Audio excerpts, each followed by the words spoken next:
जितने भी इंसान आज तक किसी भी फील्ड में सफल हुए हैं, अगर आप उनके लाइफ स्टोरी को देखते हो तो कहीं ना कहीं उनके जीवन में एक मोमेंट आता है जहां उनका स्ट्रगल पीक पे होता है और वहां उस मोमेंट पे उनको डिसाइड करना होता है कि वहां उनको यू टर्न लेना है या आगे बढ़ जाना है। और वही मोमेंट डिसाइड करता है कि आप ज़िंदगी में आगे बढ़ोगे या बस एक साधारण से ज़िंदगी जियोगे।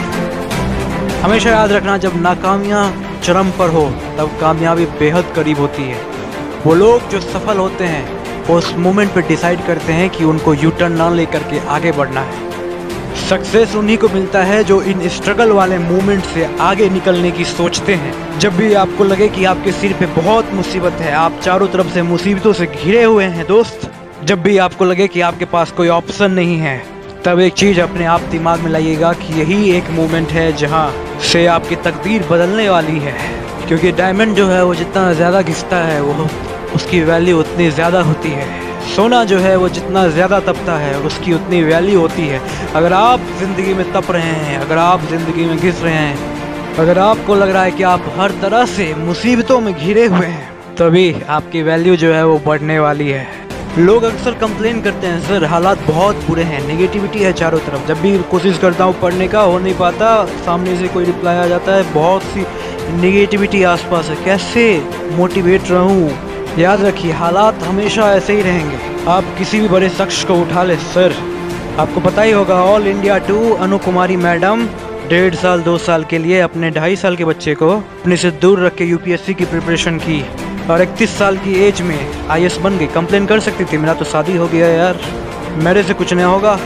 या you can take the example of Ummul Khair, जिनको 8वीं क्लास में घर से निकाल दिया कि हमारे यहाँ 8वीं से ज़्यादा लड़की नहीं पढ़ती, और उसी झोपड़पट्टी में रह करके उन्होंने पढ़ाई की, बच्चों को ट्यूशन दिया, 3 दिन पुराना खाना खाया और उसके बाद भी जवाहरलाल यूनिवर्सिटी में से पीएचडी करके फर्स्ट अटेम्प्ट में यूपीएससी क्लियर किया। सर तो ये लोग महान इसीलिए बने क्योंकि इन्होंने हालात का सामना किया। अगर सबके हालात ही अच्छे होते तो सब ना कर लेते। याद रखिए, एक आम आदमी की ज़िंदगी पूरे दर्द से भरी हुई है, इसलिए वो आम है। एक महान आदमी की ज़िंदगी चुनौतियों से भरी है।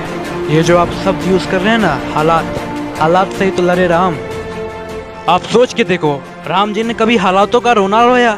मेरे पे तो कुछ नहीं है, बीवी कोई ले गया, मैं क्या करूँ, हाय राम रोए? आप सोचो क्या ड्रास्टिक जिंदगी है। 14 साल का वनवास, 16 साल की उम्र में वनवास।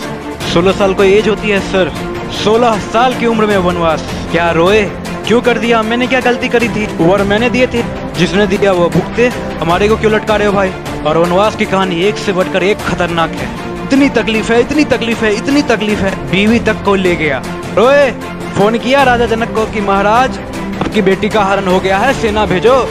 फोन किया, एसएमएस मारा, व्हाट्सएप पे पोस्ट किया पिक्चर, इंस्टाग्राम पे पोस्ट की उनकी पिक्चर की महाराज कि मैं अकेला रावण से कैसे लड़ूंगा, मेरे पे तो कुछ नहीं है। भरत को बोला, अरे भाई वनवास मेरे को हुआ है, थोड़ी सेना भेज दे, मामला गड़बड़ है, भाभी ले गए। कुछ कहा ना भरत को कहा ना जनक को कहा, अकेले दम पे जो था उसका इस्तेमाल किया वो पाने के लिए जो पाना चाहते थे। यार ये रोना पिटना नहीं कि मेरे पास ये नहीं है, मेरे पास ये नहीं है, लोग हमको सपोर्ट नहीं करते। लोग आपको कभी भी सपोर्ट नहीं करेंगे, लोग आपको तंग करेंगे, निगेटिविटी आपके चारों तरफ होगी ही होगी। ये आपको डिसाइड करना है कि इस मोमेंट से आप टर्न करोगे या आप इस स्ट्रगल को सह करके आगे बढ़ोगे। वो कहते हैं जिंदगी जीने के 2 ही तरीके होते हैं, या तो जो चल रहा है उसे चलने दो या फिर जिम्मेदारी उठाओ और उसे बदलो। कहते हैं कि पानी का जहाज सबसे सुरक्षित बंदरगाह पर ही होता है, लेकिन वो वहाँ रहने के लिए बना नहीं है यार। रहने के लिए कहाँ बना है? समुद्र के अंदर जाए, तूफानों से लड़े, लहरों से लड़े, अटकेलियाँ खेले, लौटे लौटे ना लौटे ना लौटे। लेकिन एटलीस्ट जिस काम के लिए बना है वो काम तो करे। उड़ने वाला जहाज सबसे सुरक्षित कहाँ है?